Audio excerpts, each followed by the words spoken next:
ಬೆಂಗಳೂರು ಹೊಸೂರು ರಾಷ್ಟ್ರೀಯ ಹೆದ್ದಾರಿಯಲ್ಲಿ ಭೀಕರ ಅಪಘಾತ ಸಂಭವಿಸಿದೆ. 2 ಕಾರ್ ಹಾಗೆ ಲಾರಿ ಮತ್ತು ಬಸ್ ನಡುವೆ ಸರಣಿ ಅಪಘಾತ ನಡೆದಿದೆ. ಆನೇಕಲ್ ತಾಲೂಕಿನ ಹಳೆ ಚಂದಾಪುರ ರೈಲ್ವೆ ಬ್ರಿಡ್ಜ್ ಬಳಿ ನಡೆದಿರುವಂತಹ ಘಟನೆ ಇದು.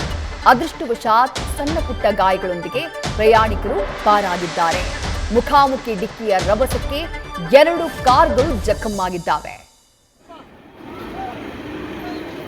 ಸರಣಿ ಅಪಘಾತದ ದೃಶ್ಯಗಳನ್ನು ಗಮನಿಸ್ತಾ ಇದ್ದೀರಿ. ಅಪಘಾತದ ರಭಸಕ್ಕೆ ಪಲ್ಟಿಯಾಗಿ ಲಾರಿ ಕೆಳಗೆ ಸಿಕ್ಕಾಕೊಂಡಿದೆ ಕಾರ್. ಡಿಕ್ಕಿಯ ವೇಳೆ ಕಾರ್ಗಳನ್ನ ಮಾರು ದೂರ ಎಳ್ಕೊಂಡು ಹೋಗುತ್ತೆ ಲಾರಿ. ಅಪಘಾತದಿಂದಾಗಿ ಹೊಸೂರು ಮುಖ್ಯ ರಸ್ತೆಯಲ್ಲಿ ಟ್ರಾಫಿಕ್ ಜಾಮ್ ಆಗಿತ್ತು. ಹಳೆ ಚಂದಾಪುರ ಕಡೆಯಿಂದ ವಿರುದ್ಧ ದಿಕ್ಕಿನಲ್ಲಿ ಕಾರ್ಗಳು ಬಂದಿದ್ದಾವೆ. ಹೆದ್ದಾರಿಯಲ್ಲಿ ವಿರುದ್ಧ ದಿಕ್ಕಿನಲ್ಲಿ ಬಂದಂತಹ ಕಾರ್ಗಳ ಮಧ್ಯೆ ಕಾರುಗಳು ಲಾರಿ ಡಿಕ್ಕಿ ಹೊಡೆಯುತ್ತೆ. ಕಾರುಗಳಿಗೆ ಡಿಕ್ಕಿ ಹೊಡೆದಂಥ ಲಾರಿ ಅಪಘಾತದ ರಭಸಕ್ಕೆ ಕಾರ್ ಪಲ್ಟಿಯಾಗಿದೆ. ಲಾರಿ ಕೆಳಗೆ ಸಿಕ್ಕಾಕೊಳ್ಳುತ್ತೆ ಕಾರ್.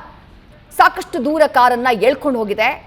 ಸರಣಿ ಅಪಘಾತದ ದೃಶ್ಯಗಳನ್ನ ಗಮನಿಸ್ತಾ ಇದ್ದೀರಿ. ಸಮಾಧಾನದ ವಿಚಾರ ಏನು ಅಂತಂದ್ರೆ ಯಾರಿಗೂ ಜೀವಕ್ಕಪಾಯ ಆಗಿಲ್ಲ. ಪ್ರಯಾಣಿಕರಿಗೆ ಸಣ್ಣ ಪುಟ್ಟ ಗಾಯಗಳಾಗಿದ್ದಾವೆ ಅನ್ನುವಂಥ ಮಾಹಿತಿ ಲಭ್ಯವಾಗ್ತಾ ಇದೆ. ಸದ್ಯ ಕ್ರೇನ್ ಮೂಲಕ ಪಲ್ಟಿ ಹೊಡೆದಿದ್ದಂತಹ ವೆಹಿಕಲ್ಗಳನ್ನ ಅಲ್ಲಿಂದ ತೆರವು ಮಾಡುವಂತಹ ಕೆಲಸ ಆಗಿದೆ.